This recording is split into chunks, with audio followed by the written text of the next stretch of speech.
CNT Live, votre vraie source d'information. Nous sommes bien informés pour vous informer.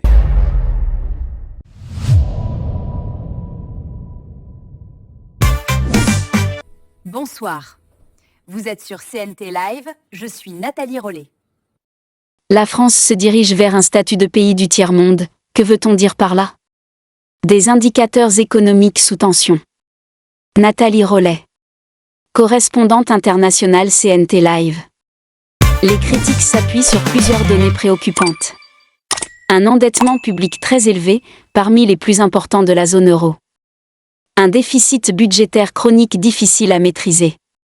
Une croissance faible, parfois stagnante. Un chômage persistant, notamment chez les jeunes. Une inflation élevée qui réduit le pouvoir d'achat. Ces éléments donnent l'image d'un État aux marges financières de plus en plus limitées. Des services publics en difficulté.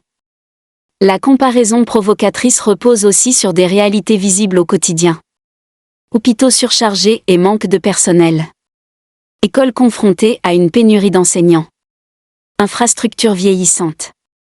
Hausse de l'insécurité et de la pauvreté dans certains quartiers. Une crise de confiance. À cela s'ajoute une perte de confiance envers les institutions, des mouvements sociaux fréquents et une impression de blocage politique, renforçant l'idée d'un État affaibli. Une exagération révélatrice. Si l'expression est excessive, la France reste une grande puissance économique dotée d'infrastructures modernes et d'un fort système social. Elle sert surtout de signal d'alarme face au risque d'un déclassement progressif, si les problèmes structurels ne sont pas corrigés. En résumé, ce titre ne décrit pas une réalité littérale, mais une crainte, celle de voir la France perdre en efficacité économique, en cohésion sociale et en qualité de service public. Nathalie Rollet, correspondante internationale CNT Live. Votre vraie source d'information.